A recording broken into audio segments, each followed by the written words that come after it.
Romanos 6, né? Romanos 6, 9 e 13 fala: não podemos aprender as verdades que estão considerando. Não podemos aprender as verdades que estamos considerando sem analisar a condição e a posição atuais de Cristo. Porque está a verdade em Jesus. Nele vemos a verdade exemplificada. O que Deus, por seu amor, propõe para nós, vemos realizado em Cristo, na sua condição de homem na glória celestial. Os versículos 9 e 6 começam com a palavra sabendo. É claro que as verdades declaradas pelo apóstolo devem ser conhecidas por todos nós, os salvos. Atentemo-nos, portanto, para elas. De que falam, então, estes versículos? Do triunfo de Cristo. A morte não mais tem domínio sobre ele. Mas, adiante lemos, quanto a ter morrido, de uma vez morreu para o pecado, mas quanto a viver, vive para Deus. Nosso bendito Senhor Jesus foi feito pecado por nós, sobre a cruz do Calvário. Ali ele morreu e saiu da condição e da posição em que, por amor de nós, se achou identificado com o pecado. De uma vez por todas, morreu para o pecado, para nunca mais tornar a tocar nele. E agora? Agora ele vive como homem glorioso no céu e vive para Deus. Deus tem nele perfeito agrado. Assim vemos manifestado nele o propósito de Deus a nosso respeito. Nosso coração se comove de amor e de santo e ardente desejo quando meditamos na expressão mortos para o pecado e vivos para Deus. Nossa, meu, é tremendo mesmo isso aí, não? O que Jesus Cristo fez por nós, cara. Não tem noção, cara. Não, nossa mente é limitada para nos entendermos o real, né? A real, assim, quando a gente lê isso, mortos para o pecado e vivos para Deus, nossa, cara, isso é tremendo, meu. Sabe? Nós estamos em Cristo, nós estamos mortos para o pecado e vivos para Deus. É uma dimensão muito grande isso. Isso aí triunfo, é um triunfo muito grande, cara. Triunfo que... Daí fala assim, conhece. Por isso que ele fala aqui, que sabendo, nós temos... Será que você está sabendo disso realmente? Você está vivendo isso realmente? Você sabe disso realmente? Que você foi, através de Cristo, nós fomos mortos para o pecado e vivos para Deus hoje? Você está sabendo disso realmente? A grandeza, né? Você está vivendo isso realmente? Você dá valor para isso realmente? É grande isso, cara. Isso é muito profundo.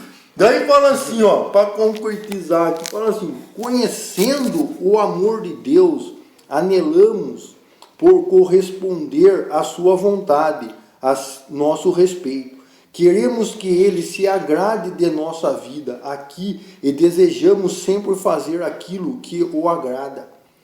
Constrangidos por tais desejos, reconhecendo que muitas vezes falhamos nisso, mas é uma verdadeira alegria para nós ver que há pelo menos um, Jesus Cristo, que, vivendo na glória celeste, corresponde em tudo à vontade divina. Graças a Deus. Porque em Cristo, quando nós temos a convicção que nós, em Cristo e na pessoa de Cristo, reside toda a perfeição, toda a plenitude, toda a vitória, nele nós somos vencedores. Jesus Cristo, que viveu na glória celeste, corresponde em tudo à vontade divina. O coração do crente sente-se ainda mais atraído por Cristo e nos ensina a achar prazer nele, em quem Deus se deleita. É em Cristo Tudo está em Cristo. Tudo está em Cristo. Fazendo crescer em nós o desejo de corresponder aqui ao que Ele é ali. Ou seja, lá em cima hoje. Mas Ele se esvaziando da forma de Deus, se fazendo homem e carne, por Ele se tornou verdadeiramente Deus e verdadeiramente homem. O homem perfeito. O homem perfeito. Daí fala assim, mas será isso possível? Leiamos com atenção o versículo seguinte. Assim também vós considerai-vos como mortos para o pecado. Ou seja, será que isso é possível hoje a gente vivermos esse homem perfeito, essa vida perfeita? Em Cristo há, porque Ele mesmo falou. Mas será isso possível? Leiamos com atenção o versículo seguinte. Assim também vós considerai-vos como mortos. Ou seja, assim também vós, eu, você, Paulinho, consideramos-nos mortos para o pecado, mas vivos para Deus. Em Cristo Jesus, nosso Senhor, temos o privilégio não só de contemplar a Cristo na glória celeste, mas também de saber que estamos identificados com Ele. Aqui. Daí fala muita assim, oração em busca. Daí fala assim, até aqui, ó, até mais só mais aqui, ó, quer ver, ó? Como que morreu Ele para o pecado? Sim, por isso temos o privilégio de nos considerarmos mortos com Ele. Vive Ele para Deus? Certamente, por isso somos vivos para Deus nele. Tudo nele. Para o pecado fomos mortos, para Deus somos vivos em Cristo. Daí fala assim, não é que o pecado esteja morto, mas temos de considerar que pela morte de Jesus morremos para o pecado.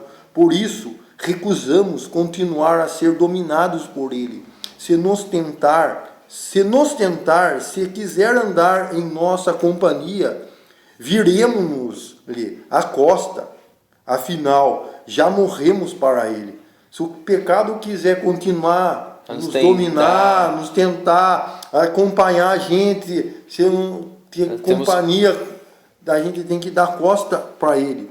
Afinal, preparado para falar o não, né? Preparado para falar o não, né? Exatamente. Todavia, reconhecemos que doravante estamos no mundo para fazer a vontade de Deus, enquanto esperamos o dia em que havemos de ter um corpo glorificado. Temos de reconhecer que o nosso corpo mortal deve ser apresentado a Deus, a fim de que nele se realize a sua vontade neste mundo. Lemos, apresentai-vos a Deus como vivos dentre os mortos, e os vossos membros a Deus como instrumentos de justiça.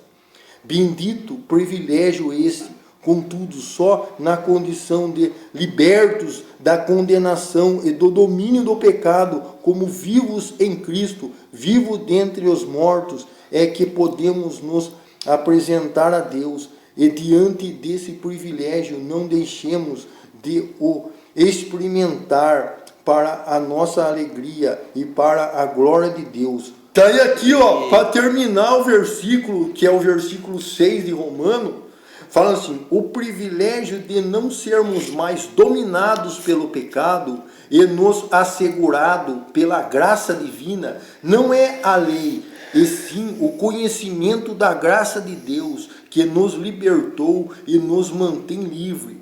Já não estamos debaixo da lei, porque a graça de Deus nos fez ocupar o nosso lugar, o de identificados com Cristo. Identificados com Cristo, ou seja, nós em Cristo, identificados com Cristo em ressurreição, onde a lei não domina. Nele há toda a plenitude. Se nele há toda a plenitude... Isso que fala, né, que a perfeição... A perfeição está em Cristo. É nele que nós se tornamos perfeitos, porque ele é perfeito. Não existe outro lugar a não ser Cristo. Não existe outro. Foca, né? Tudo é Cristo, cara. É assim que Deus olha e é assim que nós temos que olhar. Porque tudo está residindo na pessoa de Cristo. Agora, para concluir, que é assim, o pecado não terá domínio sobre vós, bendita nova. Essa liberdade, contudo, não dá ocasião a andarmos no pecado, porque, é claro, fomos libertos do domínio do pecado, e não haveremos de continuar a servi-lo.